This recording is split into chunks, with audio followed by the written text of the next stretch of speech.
my name is Ayomikun. I'm a medical doctor in the NHS. You're welcome to my channel today, and this channel is meant to guide international medical graduates in the journey to practicing in the NHS in the UK. So if you're looking to practice in the NHS in the UK, you are on the right channel.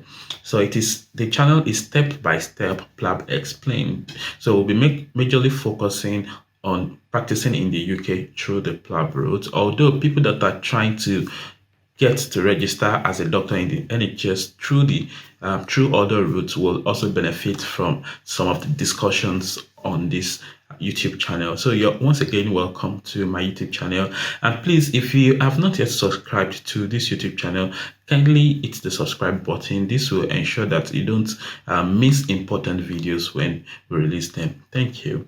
So today I will be explaining the different type or the different today I'll be explaining the different grades of doctors working in the NHS. I know for a number of people it can be quite confusing when they see different grades of doctor, especially when you're trying to apply for jobs and you've not worked in the NHS. The different grades of doctor might confuse you, and many people don't know which grade they are supposed to apply for. When you see different things such as FY1, FY2, ST1, ST4, ST7, SHO, JCF, a lot of people get confused about what these roles mean.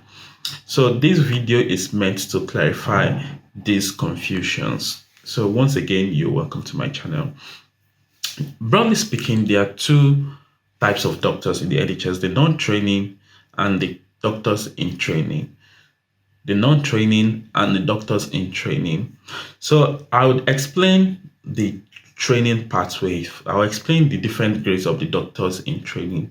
So classically, a doctor that finishes from a UK medical school, after completing medical school, will go to the foundation year, which some people call internship or house job in their country. So after finishing medical school, they go for the foundation year training, which is 2 years of training. So it is what is called the F1 of FY1 or F2 or FY2. So FY1 for foundation year 1, FY2 for foundation year 2. So that is the starting point for doctors that finishes from medical school in the UK. Then after completing their foundation year, then they can go into training if they wish to. So if they wish to go into training, they apply for training positions, and this is starting from the ST1 or CT1. ST is usually used for medical specialties. CT is usually used for surgical specialties. So when we say someone is CT1, that is the first year of core training. So it's usually called surgical training. So CT1 is a doctor in their first year of core surgical training. ST1 is specialty training. So an ST1 doctor is a doctor in the first year of the specialty training. So that's where you get CT1 and ST1. So then you progress through the rank to ST2, that's the second year, ST3, that's the third year, ST4, that's the fourth year, ST5, that's the fifth year, ST6, ST7, then till you become a consultant. So the ST or CT and the number after it is just the number of years this person has spent in training, or it's just a demonstration of the rank of the person. So the higher you go, the closer you become to being a consultant. Okay, so then some people now get confused that what does because you apply for some jobs and they call it an ST1 position or ST2 position or an SHO position or an FY2 position, that what does that mean? It doesn't mean that you are applying for a training position. It just means that that position that you are applying for, although it's a non-training, you are expected to perform at the level of a doctor in training that is at that position. So if you apply for an ST1 position, it means that you are expected to know things or be able to do things that will be expected of a doctor in their first year of training. So you are a non-training equivalent of a doctor in the first year of training when you apply for ST1 position.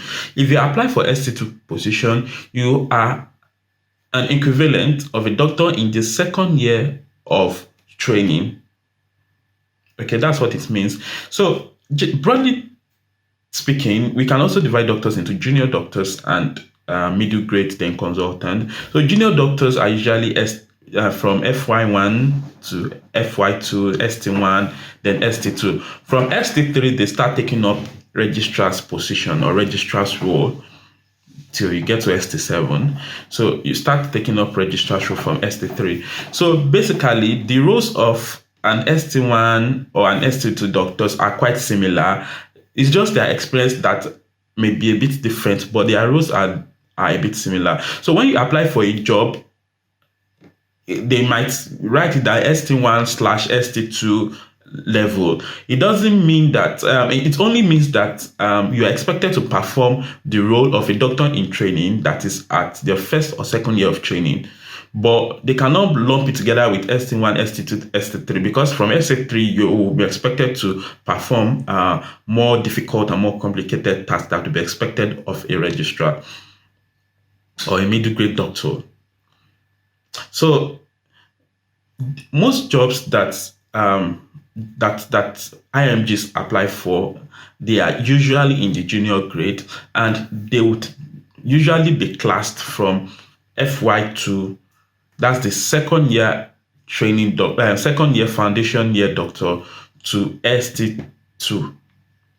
So that's the competencies that is actually expected of people that apply for junior doctor's position. So, but generally, as a doctor applying for ST1, you are supposed to know more than ST2. Then for an ST2 is supposed to know that more than an ST1. But generally, your roles would usually be the same. Your competencies, your knowledge level would usually be similar, and your experience would usually be similar. So that is why they usually lump FY to ST1, ST2 together when you are applying for jobs. So it's a non-training equivalent of doctors in those grades. Okay. Then when we start getting to things from ST3 and above, those are registrar's position. So usually if you apply for any job from that they indicate that it's ST3 level and above, it's usually a registrar's position or a middle grade job. I hope I'm able to clarify all this confusion. So don't get confused when you see that, oh, I'm applying for an FY2 or I'm applying for ST1 or you're applying for ST2 role. Basically, almost similar things. The same job description is expected of you. You are expected to know almost the same thing, but generally speaking, it is expected that a doctor that is ST2 already has 2 years more experience than an FY2, although you are expected to do almost the same thing. Your job description is similar. The roles you perform are similar. Okay, so that is it about that. Then what do we mean by SHO? SHO basically just means a doctor that is an FY1, a doctor. SHO basically means a doctor that is either ST1 or ST2 or FY2 that is non-training.